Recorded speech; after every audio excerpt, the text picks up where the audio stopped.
હરિપ્રસાદ સ્વામી મહારાજ આત્મીય યુવા મહોત્સવની જય. સંત ભગવંત સાહેબજી મહારાજ અમૃત મહોત્સવની જય. आज के आनंद की जय.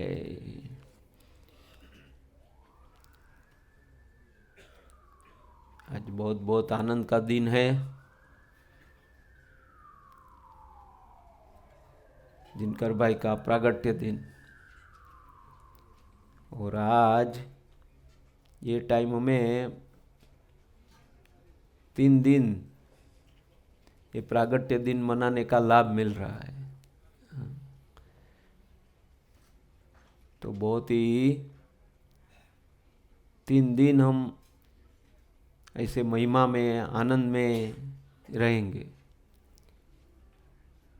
दिनकर भाई के लिए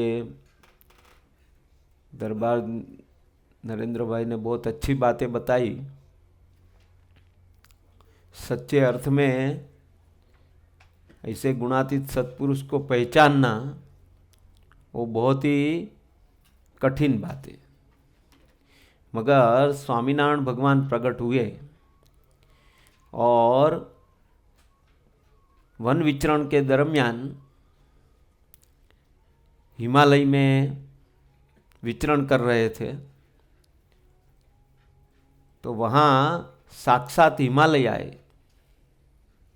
स्वामीनारायण भगवान के पास और भगवान को बोला, भाई आप इतना परिश्रम क्यों ले रहे हो? इतने सारे आज तक बहुत सारे अवतार आ गए हैं और ऐसे बहुत कार्य किए, मगर किसी को भी ऐसे प्रगट स्वरूप की पहचान हुई नहीं.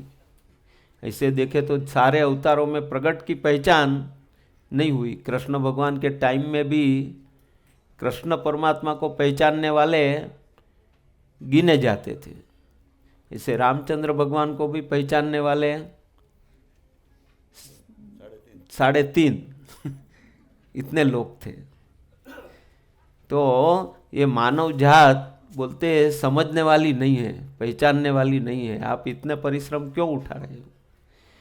तभी स्वामीनारायण भगवान ने बहुत अच्छी बात बताई. उसने बोला कि ये टाइम काम होने वाला है, क्योंकि मैं मेरे साथ में ऐसे गुणातीत मेरे रहने का धाम उसको मैं मेरे साथ लेके आया हूँ. इसलिए ये टाइम बाकी नहीं रहने वाला है कुछ.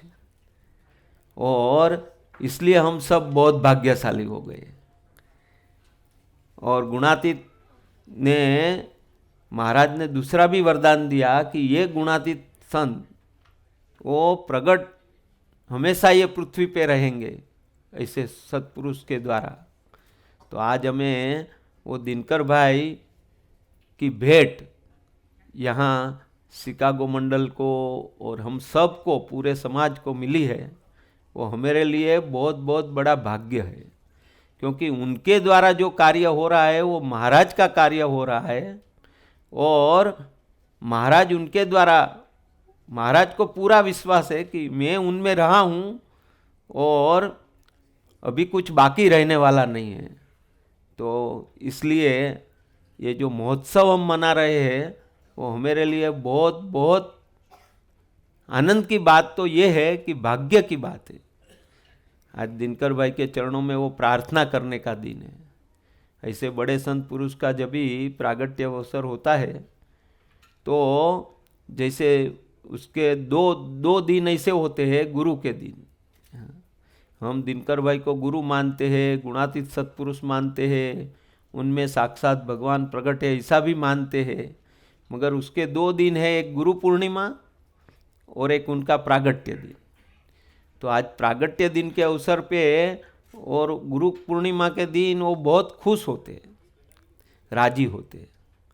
तो आज दिनकर भाई के चरणों में वो प्रार्थना करनी कि आप बहुत बहुत आज के दिन जैसे राजा गादी पे बैठते हैं तो जो भी कैदिया होते हैं वो जेल में से सबको छोड़ देते कि आज से सबका गुनाह माफ़ कर देते और सबको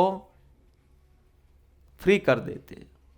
तो आज दिनकर भाई के चरणों में भी यही प्रार्थना है कि हमारे आज तक के जो भी गुनाह, भूल चूक, क्षति जो भी होगी वो माफ़ कर देना, और हमारी आपके प्रति की जो भी ऐसे मनुष्य भाव, माइक भाव, वो जो नरेंद्र भाई ने बताया, वो भाव कुछ भी हो वो हमेरा अखंड रहे, ऐसी आप कृपा बरसाना, करुणा बरसाना।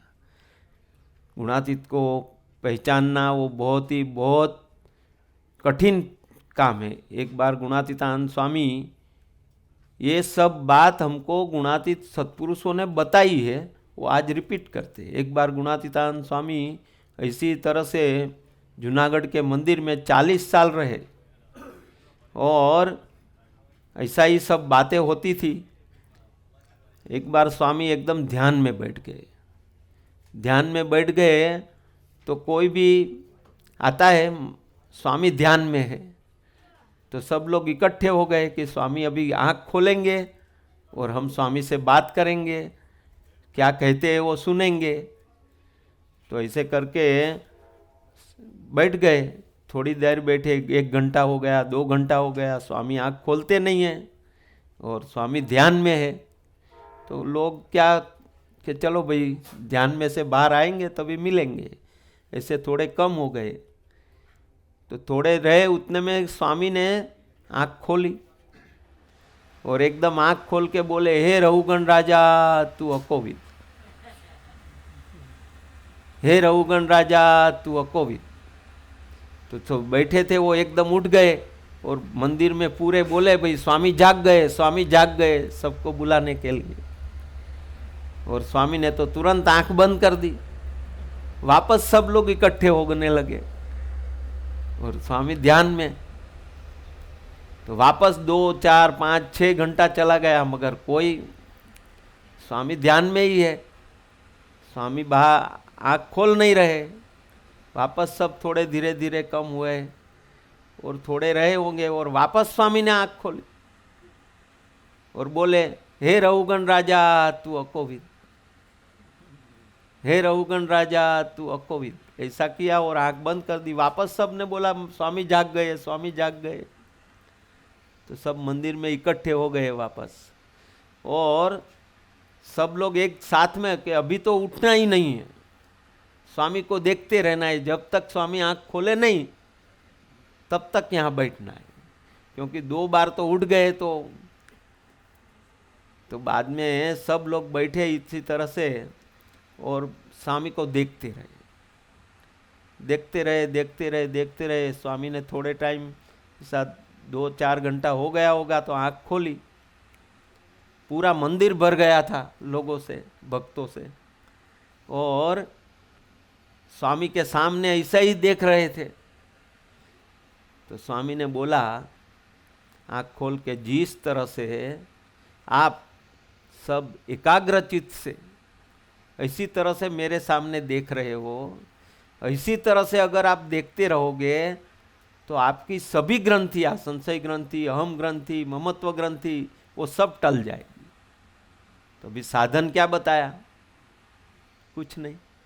इनके प्रति ऐसी दृष्टि रखनी, और ऐसी दृष्टि रखेंगे तो हमारी कोई ग्रंथि बाकी रहेगी नहीं, क्योंकि वो इसका पावर है। और इसलिए आज दिनकर भाई के पास तो बहुत दिनकर भाई एक व्यक्ति है, उसके स्वरूप से उसमें बहुत गुण है, और वो गुण की बात हम हमेशा करते रहते। वो पॉजिटिव है, उसकी जो महिमा की दृष्टि है वो बहुत ज़बरदस्त है। वो सभी स्वरूपों की प्रसन्नता उसने इसी तरह से प्राप्त करी है, साहेब जी की, स्वामी जी की, काका जी की। काका जी के पास तो आते थे तो हमने देखा है, इतना पॉजिटिव दृष्टि से वो देखते थे काका जी को। कल ही बात कर रहे थे कि मैं काका जी के पास पहली बार आया, जाता था, और काका जी के पास बैठा, और एक बार काका जी ने बहुत धुन कराई और सब लोग धुन में मस्त थे। इतनी धुन कर रहे थे कि सब स्वामीनारायण स्वामीनारायण स्वामीनारायण, और काका जी भी इतनी ही जोरदार धुन करा रहे थे। तो दिनकर भाई बोले कि मैंने चेंज किया, मेरा वो देखा कि काका जी जो स्टाइल से धुन कर रहे हैं, जो आरो अवरो में धुन कर रहे हैं, स्वामीनारायण स्वामीनारायण स्वामीनारायण स्वामीनारायण स्वामीनारायण स्वामीनारायण स्वामीनारायण स्वामीनारायण स्वामीनारायण स्वामीनारायण, इससे ही काका जी का वो आरो अवरो के साथ में लय हो गया। और काका जी जैसे हाई टोन में धुन करते ऐसा हाई, काका जी लो धुन करते तो लो, इसी तरह से काका जी से ट्यून मिला दिया। तो जब भी काका जी ने धुन पूर्ण की तो काका जी ने वो देखा और दिनकर भाई के ऊपर वो राजी हो गए। इसलिए बोलते हैं कि जब भी स्वामीनारायण भगवान ने भी इसी तरह से सबको मंत्र दिया, सबको क्या मंत्र दिया? स्वामीनारायण मंत्र दिया। सब बहुत बड़े बड़े साधु थे और बहुत बड़े बड़े सिद्ध थे, ऐसे संत लोग थे, सब मंत्र जपते थे। श्री कृष्ण शरणम मम, ओम नमः भगवते वासुदेवाय, ओम नमः शिवाय, ऐसा सब अपना अपना मंत्र जप रहे थे। मगर भगवान ने दया करी और बोला कि अभी सबको एक ही मंत्र जपना है, स्वामीनारायण, और मेरे से भी ज़्यादा बड़ा महान मेरा मंत्र है। ऐसा करके सबको ये वरदान दिया। मगर बोलते दिनकर भाई ने वो बताया कि हम भी ऐसे ही है, हम भी इसी तरह से ही धुन करते हैं, स्वामीनारायण स्वामीनारायण जपते हैं, मगर अपनी तरह से जपते हैं। हम वो स्वरूप के साथ लय होके स्वामीनारायण मंत्र को जपना है, और वो जपेंगे तो जैसे महाराज ने बोला अभी एक ही मंत्र जपना है स्वामीनारायण, ऐसा वो मंत्र हो गया। इसलिए ऐसे गुणातीत स्वरूपों के साथ लय और लीन होना वो बहुत बड़ी ये बात है। और उसके लिए आज ये प्रागट्य दिन मना रहे हैं। आज प्रागट्य दिन पे दिनकर भाई हमें सबको ऐसा आशीर्वाद दें कि हम ऐसे जो गुणातीत स्वरूप है उसमें इस तरह से लय और लीन हो जाए। काका जी भी हमेशा कहते थे कि ऐसा लय और लीन होना है। दिनकर भाई के महिमा का जितना गान करें उतना कम है। हम तो बहुत समय से दिनकर भाई के साथ 79 में जब भी पहली बार आए, सुधा बेन का ये था, तभी भी देखा था और सब जगह में। मगर दिनकर भाई एकदम तटस्थ, कोई भी चीज़ में हमेशा स्थिर रह के वो कार्य कर सकते, कोई भी परिस्थिति में वो नहीं हिलते। ऐसे तारदेव में भी ऐसे बहुत सारे प्रसंग बनते थे, मगर दिनकर भाई कभी उसका वो क्या बोलते स्पिरिचुअल इक्विलिब्रियम वो कभी डिस्टर्ब नहीं होता है। और ऐसी स्थिति उसने तो सहज है उनको। और उसने ऐसे काका जी, पप्पा जी, स्वामी जी, साहेब जी, ऐसे सभी गुणातीत स्वरूपों की ऐसी प्रसन्नता प्राप्त करी है और उसको हृदय में रखा है। स्वामीनारायण भगवान उनके साथ अखंड है। तो हम उतना ही मान के उनके प्रति ऐसे भावना से लय और लीन हो जाए। लय और लीन हो जाना मीन्स वो जो कर रहे हैं उसमें हमें बढ़ जाना है। वो फोटोग्राफर होता है, वो बोलते हैं कि आप खाली हंसते रहो, बाकी सब हम कर देंगे। तो हम बस दिनकर भाई जो करते हैं उसमें हम हंसते रहे, उसमें बढ़ जाए, सपोर्ट करें, तो बाकी सब वो करने वाले हैं। तो ऐसा पूरा विश्वास और श्रद्धा के साथ ऐसी पूरी उनको पूरा ऐसा चार्ज देके हम सच्चे अर्थ में उनके बने, यही आज के दिन की प्रार्थना है। हमारे हेमंत भाई ने भी दिनकर भाई के लिए बहुत अच्छा कार्ड में लिखा है जो पवई से दिया है। दिनकर भाई हमेशा बोलते हैं कि मैं और बापू एक है। हमारे पवई में आते हैं, तारदेव पहले आते थे, तो दिनकर भाई बोलते हैं मैं दिनकर भाई नहीं हूँ, मैं बापू हूँ। तो मेरे राजू भाई भट्ट बोलते थे कि हम बापू को ही बात कर रहे हैं। तो ये टाइम बहनों ने जो हार भेजा, अभी हार पहनाया, तो बोलते हैं दिनकर भाई हमेशा बोलते हैं कि मैं और बापू एक है, इसलिए हम 2 दिनकर भाई को 2 हार भेजते हैं। इसलिए 2 हार भेजा और 2 हार पहनाया और तो दिनकर भाई के लिए जो पढ़ा है वो लिखा है, वो भी 2 मिनट में पढ़ लेता हूँ, बाद में अपने को और भी आशीर्वाद लेने हैं। परम पूज्य દિનકરભાઈના મંગલ પ્રાગટ્ય દિને હે વાલા દિનકરભાઈ, આપના પ્રાગટ્ય દિને અમ સૌના ભાવસભર હાર્દિક પ્રણામ। અદ્ભુત અલૌકિક આપનું જીવન, અખિલ પરાભક્તિનો આયામ, શબ્દ સંખ્યા કે વર્ણન વ્યાખ્યા સદાય છે સાપેક્ષ। કેમ મૂલવવી લોકોત્તર વ્યક્તિ જે હોય નિષ્કંચન નિરપેક્ષ। ભવ્ય મિસાલ છે વર્તન આપનું હરપળ અને હંમેશ। ધીર ગંભીર અને પ્રશાંત નીરવ આપનો સહજ સ્વભાવ। છુપા છલકે અંતરમાહી પ્રેમ, પ્રેમ લાગણી ભાવ। ધજાગરા કે પ્રદર્શનો સાથ કિંચિત ના કોઈ લગાવ। પ્રભુ સંબંધ એ જ સાચું સગપણ, એ વીણ ના કોઈનોય પડે પ્રભાવ। ભક્તો માટે જ શક્તિ સમય તન મન ધનનો પરિવેશ। કૃપા કરો ને થાય અમારો ભક્તિ દેશમાં પ્રવેશ। અતિ સહેલ છે કંઈ કહેવું બતાવવું, કામ કઢાવી લેવું। અતિ દુષ્કર છે જાત નીચોવી સાકાર એને કરવું। આવા કેટલાય કાર્ય અલૌકિક તમે કર્યા છે સહજ, તોય છુપાવો સામર્થ્ય અને રાખી રહ્યા છો ગરજ। નિજ મોટપને છુપાવવી એ પણ ઐશ્વર્ય છે મહાન। શમશેર નહીં કોઈ શબ્દ નજરની, શમશેર મીન્સ તલવાર, શમશેર નહીં કોઈ શબ્દ નજરની, તો સાને હોય કોઈ મ્યાન। સાલસતા અને મૃદુલ રુજુતા જાણે આપની છાયા। તપ ત્યાગ તિતિક્ષા વ્યથા ને નિજ મહિત સમાવે કાયા। તનના શ્રમથી થાય પસીનો સહજે સૌને જણાય। છુપા યત્નોની પીડા આપની સ્થૂળ નજરે ક્યાંથી કળાય। દેખાય કે સમજાય ના કોઈને તો વેચો કોની સાથે। કાકાજી બહુ સમર્થ છે કહીને મૂકો એમને માથે। નિજની ભૂલને સ્વીકારવી એમાં જ છે શાલીનતાને ડાપણ। ભૂલ અન્યની નિજ શિર લેવી એ અતિ વિરલ છે લક્ષણ। તત્પર એવી છે સદાય આપની રક્ષા કવચસમ પાંપણ। કરુણામયે અમી નજરનું આપો કંઈક નજરાણું। હે દિનકરભાઈ આ યાચકનું આજ આવ્યું છે ટાણું। સહજાન સ્વામી મહારાજની જય।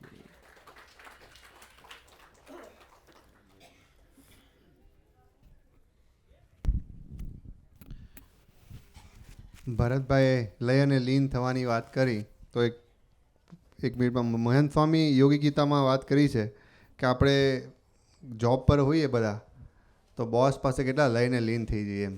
બોસ ગુસ્સો કરે, ફટકારે, કાંઈ પણ હોય, પણ આપણે ડોલરનો મહિમા છે એટલે કેવા એકદમ લઈને લીન થઈ જઈએ છે એમાં, કે જે હોય તું જે કરે એ સાચું એમ, કેમ કે એમાં મહિમા છે ડોલરનો। એવું જ મહંત સ્વામી સમજાવતા કે અગર એવો મોટા પુરુષનો મહિમા હોય, એમની પ્રાપ્તિનો મહિમા હોય તો પછી એમાં લઈને લીન થવાય। તો આ બહુ સિમ્પલ એક્ઝામ્પલ આપ્યો હતો એમને। હવે પછી વશી અંકલને કહીએ કે આશીર્વાદ આપે। વશી અંકલ।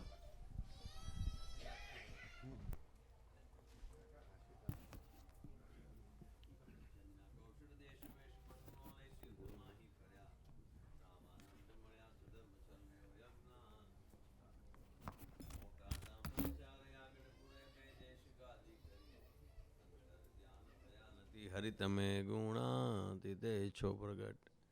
જેની અમૃતવાણી તો વહી રહી સાક્ષાત મહિમા રૂપે। જેની બ્રાહ્મી સ્થિતિ અહો લીન કરે શું વાવ્યાક્ષર પદે। શરણાગત નિજ અલ્પજીવ સૌના શ્રેયાર્થ તત્પર રહે। કાકા સ્નેહલ સિંધુ દિવ્ય વિભુને હયું તો વંદન કરે। સહેજાનંદ સ્વામી મહારાજની જય। અક્ષર પુરુષોત્તમ મહારાજની જય। સૌ ગુણાતીત સ્વરૂપોની જય જય જય। બ્રહ્મ સ્વરૂપ કાકાજી મહારાજ, પપ્પાજી મહારાજ, બંધુ બેલડી શતાબ્દી મહોત્સવની જય। પ્રગટ બ્રહ્મ સ્વરૂપ હરિપ્રસાદ સ્વામી મહારાજ આત્મીય યુવા મહોત્સવની જય। प्रगट ब्रह्म स्वरूप जसभाई साहेब संत भगवंत अमृत महोत्सवनी जय जय जय। आज के आनंद की जय जय। पहले तो सबसे बड़ा धन्यवाद है सपन भाई को, जिन्होंने यहाँ दादा खाचर का दरबार कर दिया।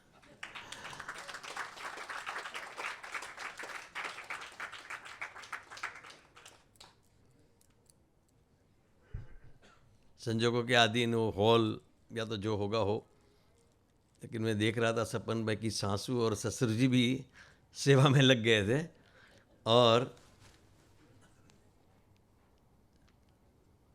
ये तंबू लगा के दादा खाचर का दरबार खड़ा कर दिया।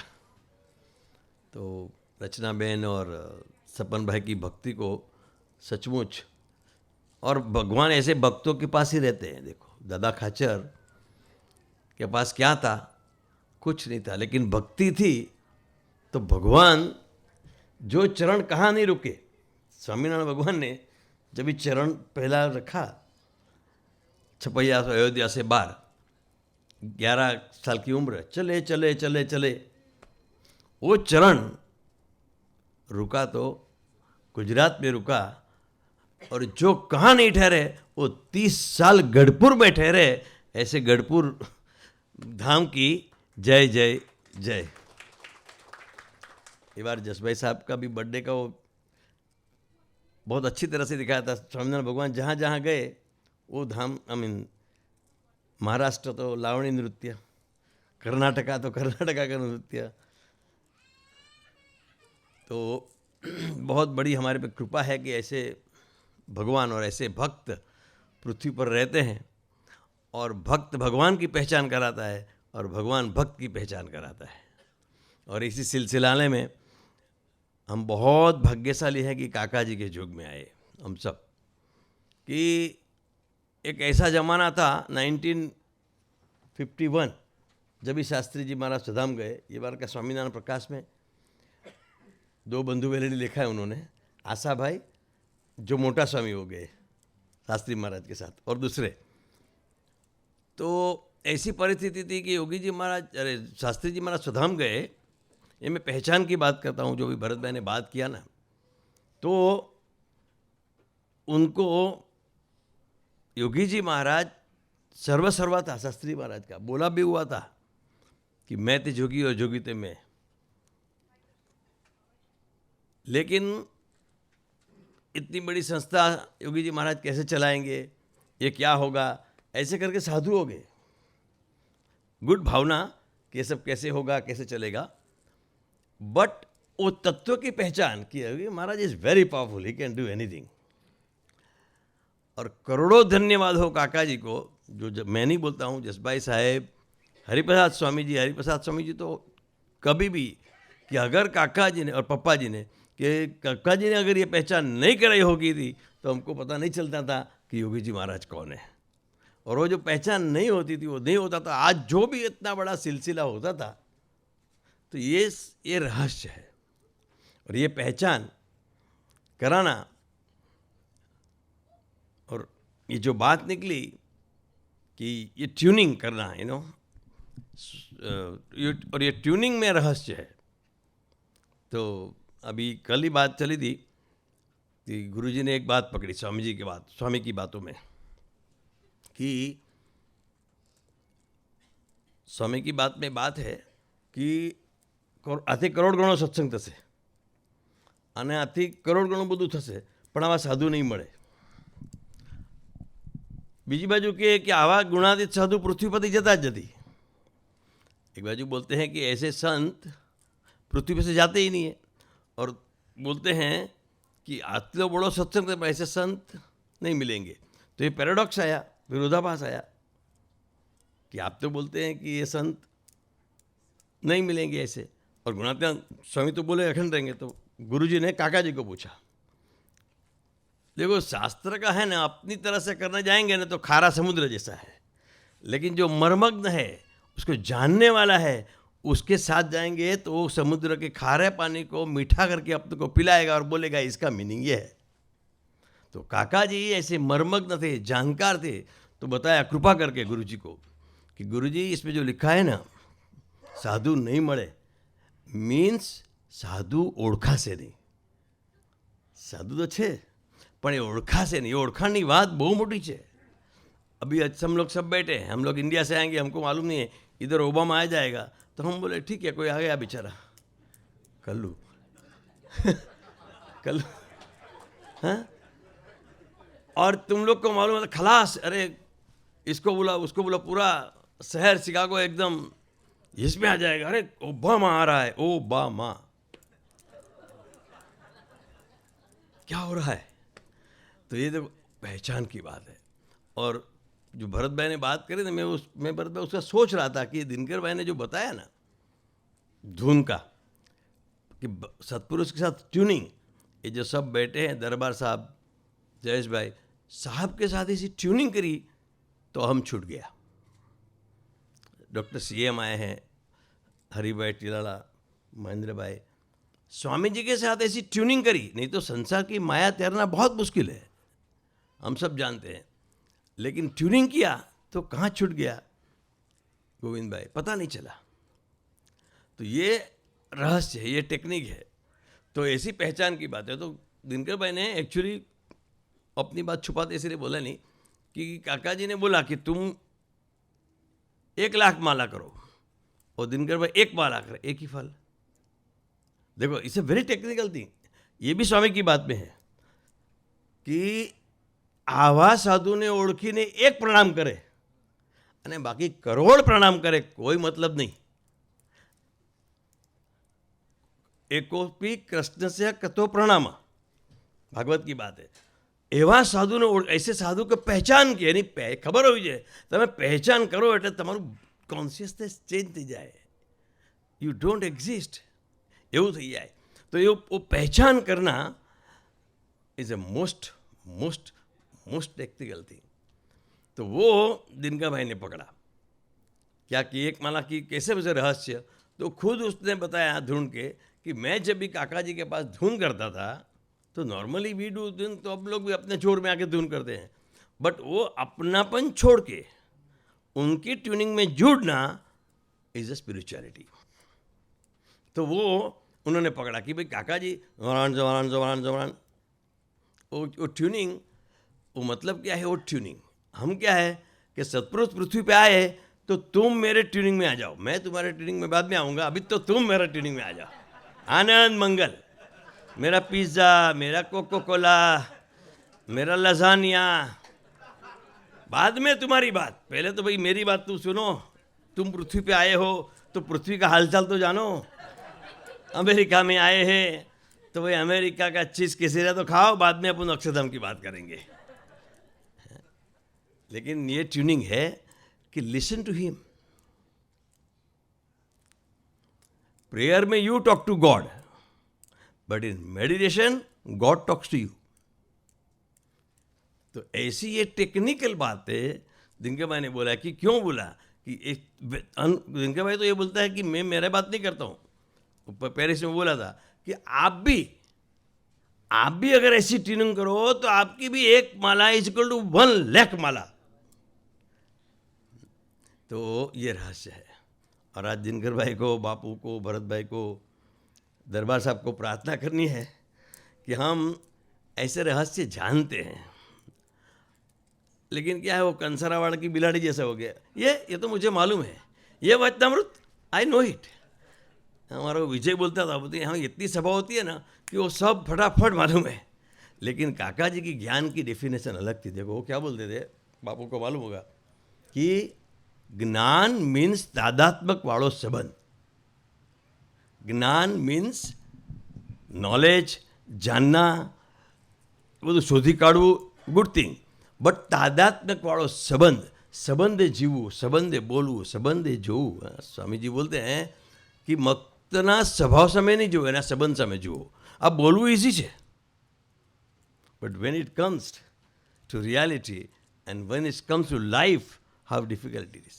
तो आज प्रार्थना करनी है दिनकर भाई को कि ऐसे हम संबंध से जिए, संबंध से. इसीलिए मैं धन्यवाद दिया कि सपन भाई ने तक की सेवा उठा ली, रियली धन्यवाद। कि कभी कभी भगवान को भी भक्तों से काम पड़े, जाना था गंगा पार प्रभु के वट की नाव चढ़े। सबको पार कराने वाला गरज ग्रहण करता है। प्रभु हे दयाना सिंधु ते गरज ग्रहण करी कि भाई जी, और ये उस टाइम पे कर लेना तो लॉटरी जैसा है, 1 रुपये में 1 करोड़ रुपया की लॉटरी लग जाती है। तो ऐसा ही भगवान हमें संजोग देते हैं, भगवान हमें ऐसी एवरी टाइम अपॉर्चुनिटी देती है, और वो अपॉर्चुनिटी में वो चातक पक्षी जैसे वो स्वाति नक्षत्र में वो ठेकड़ा मार के पानी झील लेता है तो 1 लाख रुपये का मोती हो जाता है। ऐसे 3 दिन हम अपन गोष्ठी करने वाले हैं। कल भी इस सत्संग की अच्छी अच्छी बातें, ये दादा खाचर का दरबार ही है तो दादा खाचर के प्रसंग भी है। स्वामीनारायण भगवान ने ये फिलोसॉफी पृथ्वी पे ऊपर कैसी रखी है, अक्षर पुरुषोत्तम फिलोसॉफी, और जो मनोज भाई अभी बहुत उसकी अच्छी तरह से एनालिसिस करके हमको समझाते हैं। शास्त्री महाराज, योगी महाराज ने हमको क्या दिया है, और ये गुणातीत ने तो क्या जबरदस्त दिया है। ये भरत भाई ने जो बात भी आई, इस बात अभी कुछ सोचना, मैंने यही बात अभी स्वामी जी के पास करी। 2 दिन 3 पहले हम स्वामी यहाँ आए तो बोला स्वामी जी को मिल के आए, तो स्वामी जी को बोला कि स्वामी બધું સાચું, પણ તમારી સ્વામીનું વાતમાં જેવું કે આવા સાધુના દર્શનથી આંખના પાપ બળી જાય, આવા દર્શનની વાત સાંભળવાથી કાનના પાપ બળી જાય। હવે આપણે જોયા, હા મારા આંખના પાપ બળી ગયા, ખલાસ, આઈ એમ ચેન્જડ, મારા કાનના પાપ બળી ગયા। મેં સ્વામીને જોઈ લીધા, મેં સ્વામીની વાત સાંભળી લીધી, હું ધન્ય થઈ ગયો। પણ काका जी ये बोलना चाहते थे कि बोलना एक बात है, मान के जीना वो दूसरी बात है। तो आज ये प्रार्थना है दिनकर भाई कि बहनों का भजन भी है, मानिए कि बोलिए दे एनो मारे जीरो मारक, वर्ते के रुचि राखे तेने कहे मूर्ति धारक। तो हम ऐसी जो जाइम में जिसको जो जरूर है, हरिभक्त को, आजू बाजू वाले को, वो उसके में हम खड़े रह के मदद करें, उसको काम में आ जाए। भगवान भी जब भी गरज ग्रहण करे तभी उसको हेल्प करके, जैसे काका जी ने, योगी महाराज ने वो टाइम पर बोला मेरे को 51 पढ़े लिखे संत बनाने हैं ना, अभी शास्त्री महाराज के टाइम पे एक संत बनाया तो दूसरा जाने की तैयारी करता है, ऐसी हालत थी। और पढ़े लिखे संत बनाना हो तो मोस्ट डिफिकल्ट था, बट वो तो इतिहास आप सब मालूम है।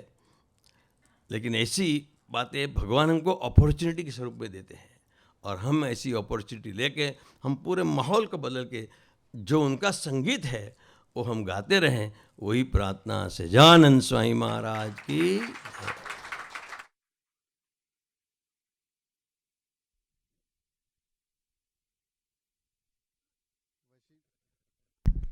વશીભાઈ 5-6 વર્ષ પહેલાં આવ્યા હતા દિનકર અંકલના બર્થડે પર, ત્યારે એવન્સ્ટનમાં એક હોલમાં આપણે કરી હતી। ત્યારે વશીભાઈ એટલું જ ચાર્જઅપ કરી નાખ્યું હતું ઓડિયન્સને આખું, કે આમ અડધો કલાકમાં જે ચાર્જઅપ થયા, ત્યારે મેં કીધી વાત કરી હતી કે વશીભાઈ અરે અગર તમે 3 દિવસ પણ ફરો ને ફૂલ ટાઈમ તો સાધુ બની જાઓ તમે।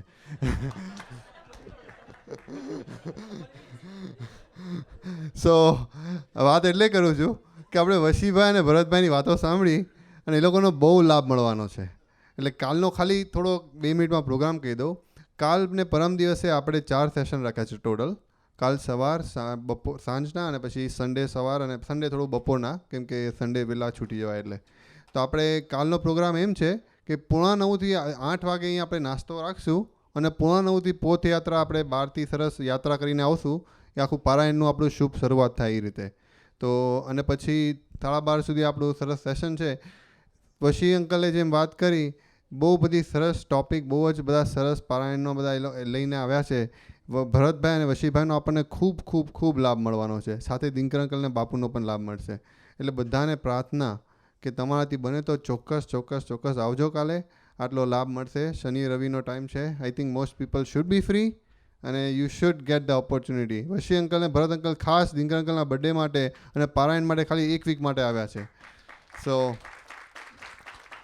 સો we want to grab the opportunity, કે ને આપણે આ તક માની લેવી છે। એટલે પ્લીઝ હું ડિટેલ કહીશ કાલે પાછું સાંજના, પણ આફ્ટર ધ સભા, but 8:45 V want to start the સભા કાલે। એટલે બીજું એક અનાઉન્સમેન્ટ એમ હતી કે આપણે અહીંથી ડ્રાઈવ કરતા હો તો ધ્યાન રાખજો, કેમ કે the roads are narrow. So if you are making a turn, સામેથી કોઈ અગર કાર આવે તો it will be little harder for you to go. So please be careful when you are driving, especially on the બ્રિજને turn મારો ત્યારે. હવે આપણે પ્રોગ્રામ આગળ વધારતા આપણે ગોવિંદભાઈને પ્રાર્થના કરીએ કે આશીષ વચન દિગ્ગજ માટે.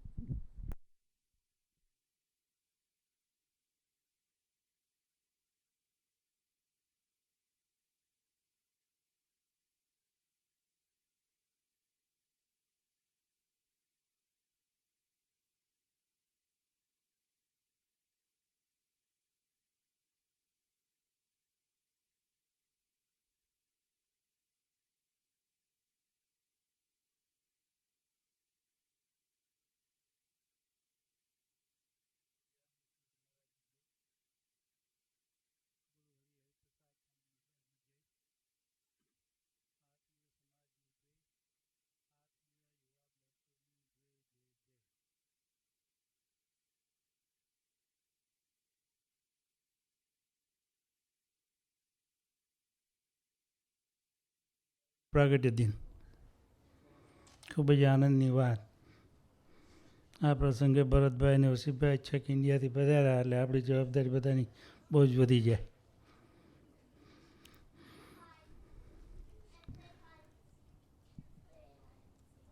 વર્ષોથી આપણે દિનકરભાઈના સાનિધ્યમાં છે. 1979થી જેમ જેમ એની જોડે આપણે રહ્યા તેમ તેમ આપણે મહિમાનો ખ્યાલ આવ્યો. આટલા પોતે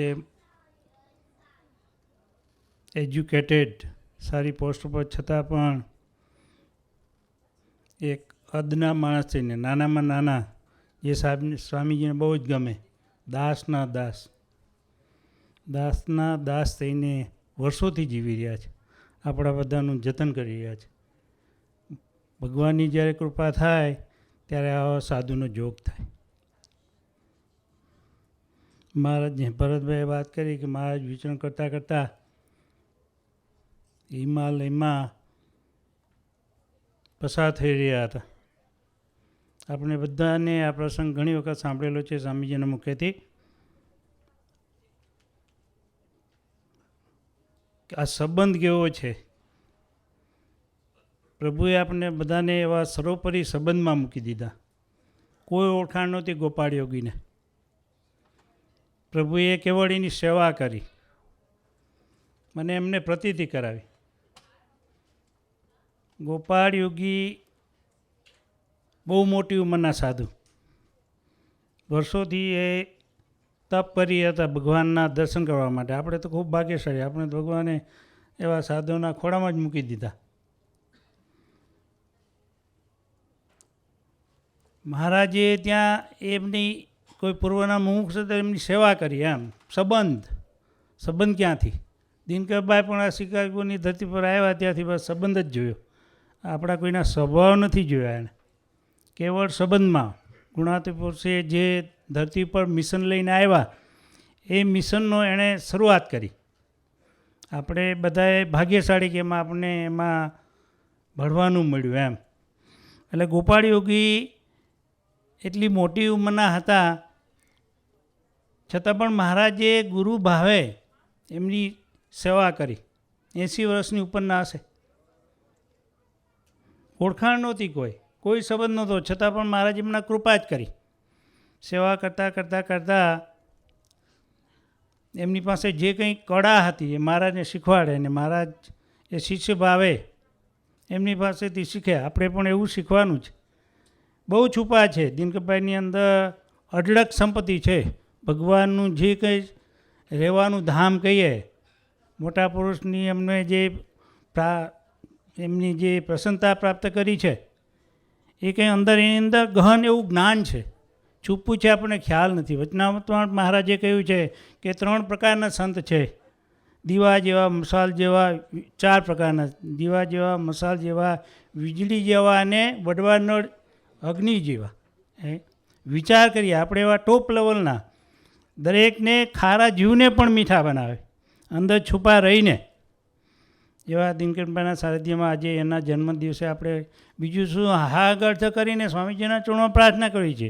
સૌ ગુણાતીત પુરુષોના ચરણોમાં પ્રાર્થના કરી છે કે અમારે પણ એવી પ્રસન્નતા એ રીતે અમે પણ ગુરુ ભક્તિ એવી કરી લઈએ. જેમ મહારાજે એક ગુરુ ભાવથી ગોપાલ સ્વામીની યોગ્ય કરી અને એમની પાસે જે જ્ઞાન હતું, જ્ઞાન એટલે કે નિર્વિકલ્પ સમાધિનું સુખ, જે 8 અંગો એ 8 અંગ સિદ્ધ થાય, ભગવાનની મૂર્તિનું સુખ મળે, આપણે મફતમાં મળી ગયું. એ કરતાં કરતાં એમની પાસે જે હતું એમ મહારાજને કહ્યું કે મહારાજ મારી પાસે જે કંઈ હતું એ મેં શીખવાડી દીધું. મહારાજ કે લો ત્યારે અમારી પાસે એમ આપણે પણ એને કંઈક આપવું છે. આ ગુણાતી પુરુષો ધરતી ઉપર આવ્યા, આપણને પણ એની પાસે જે કંઈ છે એ આપણને આપવું છે. એટલે મહારાજે કહ્યું લ્યો ત્યારે અમારી પાસે કંઈ એનાથી વિશેષ છે. એટલે એની એવી એમને એના પર દ્રષ્ટિ કરી અને ભગવાને એમને નિર્વિકલ્પ સમાધિમાં ગોપાળ યોગીને લઈ ગયા. અને જે મૂર્તિને માટે જે માટે તપ કરી રહ્યા હતા એમનું એને એની અંદર હૃદયની અંદર ભરતભાઈએ સરસ વાત કરી કે આપણે હૃદયમાં ધારીને ગુણાત પુરુષને આપણે ભજન ભક્તિ કરવી છે. બાકી તો આમ સ્વામિનારાયણ કરીએ પણ જો એનું અનુસંધાન જે હૃદયની અંદર જે ભગવાનની મૂર્તિ બેઠી છે એને ધારીને આપણે કરશું તો અનંતનું ફળ મળશે. એમ ગોપાળ યોગી ઉપર મહારાજે એવી દ્રષ્ટિ કરી તો એને જે મૂર્તિનું સુખ લેવું હતું એને હૃદયની અંદર દર્શન થયું. એ દર્શન જે બહાર સામે મૂર્તિ હતી એ જ હતી. મહારાજ જે સાક્ષાત ત્યાં સામે બેઠા હતા એ જ મૂર્તિનું એને હૃદયની અંદર દર્શન થયું. એટલે એ 80 વર્ષના યોગી ગોપાળ યોગી મહારાજને સાક્ષાત દંડવત કરવા માંડી ગયા. હવે જો મહારાજે આ એમનું એ આશ્ચર્ય પ્રતાપ અમને બતાવ્યું ના હોત તો એને પણ ઓળખાણ ના ને એ જ રીતે આપણને પણ આવા ગુણોત્તમ પુરુષોનું ઓળખાણ ન થઈ શકત. એટલે એ પોતે 80 વર્ષના હોવા છતાં ઉંમરમાં મહારાજ બહુ નાના હતા. આપણે બધાને ખ્યાલ છે નાની ઉંમરે નીકળી પડ્યા. એ ફરતા પહેલાં એમના જોગમાં આવ્યા તો એને દંડવત કરવા માંડ્યા. 80 વર્ષના ગોપાળ યોગી મહારાજને સાક્ષાત દંડવત કરવા માંડી ગયા. આપણે ખ્યાલ આવે કે કેટલું બધું આશ્ચર્ય પ્રતાપ એ આપણે મફતમાં આવું ખાટી ગયા છે એમ. એટલે ખરેખર બીજું તો કંઈ નહીં પણ દિનકરમાં સાનિધ્યમાં આપણે બધા વર્ષોથી આવે સેવા કર્યા છે. ખરેખર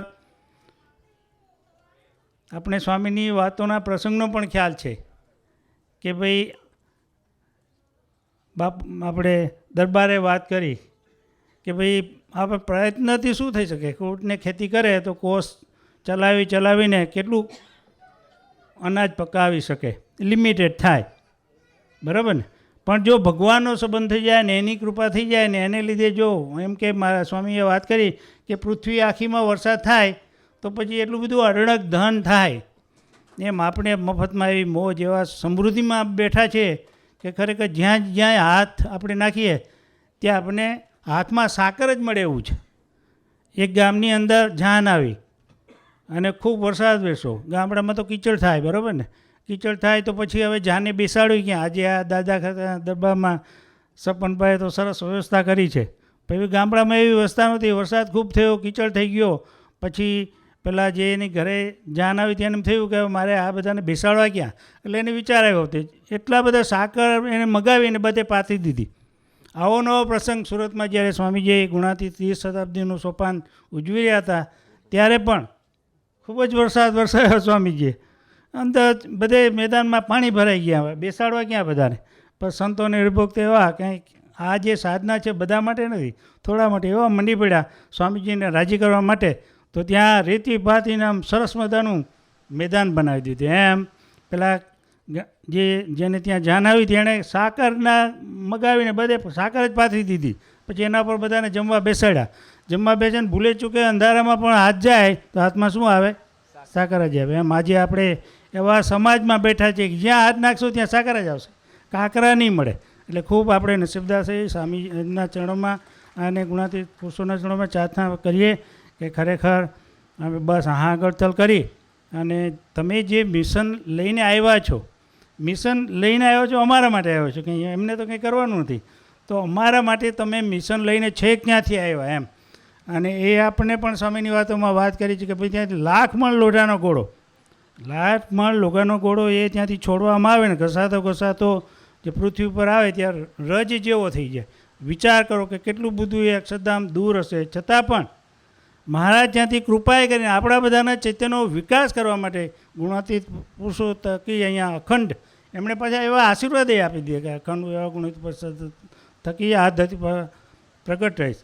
એટલે ખરેખર દિનકરભાઈના ચરણમાં એ પ્રાર્થના કરીએ કે તમે જ ખૂબ છુપા થઈને વેરતા છો. આ તો ભરતભાઈ, વસીભાઈ, બાપુને, સ્વામીજી, પપ્પા, સાહેબ બધા આવીને આજે તમારી ઓળખાણ કરાવી.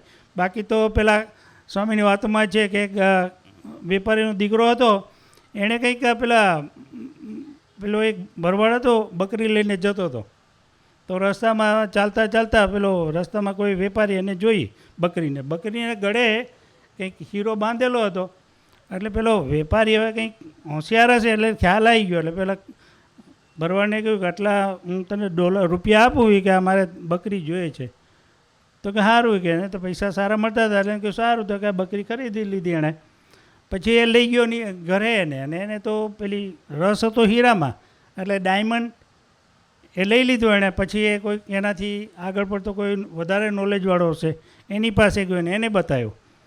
તો કે ભાઈ તારે એમ કે આ વેચવું હોય તો હું આટલામાં લઉં કે 1000ની વાત કરીએ. પહેલાં એ 200 અને 1000 એમ કરતાં કરતાં એક બહુ બુદ્ધિશાળી વેપારી હતો એની પાસે પેલો લઈને ગયો. તો પેલો કે છોકરો કે તમારી પાસે એટલા બધા માણસો લઈ આવો કે સૂર્ય ઉગે ને આત્મે ત્યાં સુધી તમારી કેપેસિટી પ્રમાણે આ ગોડાઉનમાં જે કંઈ અમારી સંપત્તિ છે એ લઈ જાય એટલું તમારું કે એમ એણે કન્ડિશન મૂકી. એટલે આખા ગામમાં તો હાહાકાર મચી ગયો કે આ એનો બાપો બહાર ગયો છે અને આ છોકરો આજે બધું લૂંટાવી દેવાનો છે, પેલો થઈ જવાનો છે. એટલે પહેલાં તો એવું શરૂ કર્યું. તો એના બાપ ત્યાં બહાર ગયા તે ત્યાં આવ્યા ને એને વાત સાંભળી. એટલે એણે દીકરાને પૂછ્યું કે આ શું કર્યું ત્યાં ગયા? આ બધું ત્યાં આખું લૂંટાવી દીધું આપણું, એમ કે ગોડાઉન બધું મફતમાં બધી સમૃદ્ધિમાં આપી દીધું. પછી એણે એ હીરો બતાવ્યો એમના બાપને. તો એમના બાપે કહ્યું આ તો મફતમાં પડાવી લીધો. એમ આપણને આ સ્વામીજીએ, કાકાજીએ, પપ્પાજીએ આપણને એવો હીરો આપણે ઓળખાણ કરી દે ખૂબ ભાગ્યશાળી છે. એટલે સ્વામીજીને તો પ્રાર્થના કરીએ ખરેખર હા કરતી અમને રાજી કરી. એ જ આપણા ચલોમાં પ્રાર્થના સજાનંદ મહારાજની જય.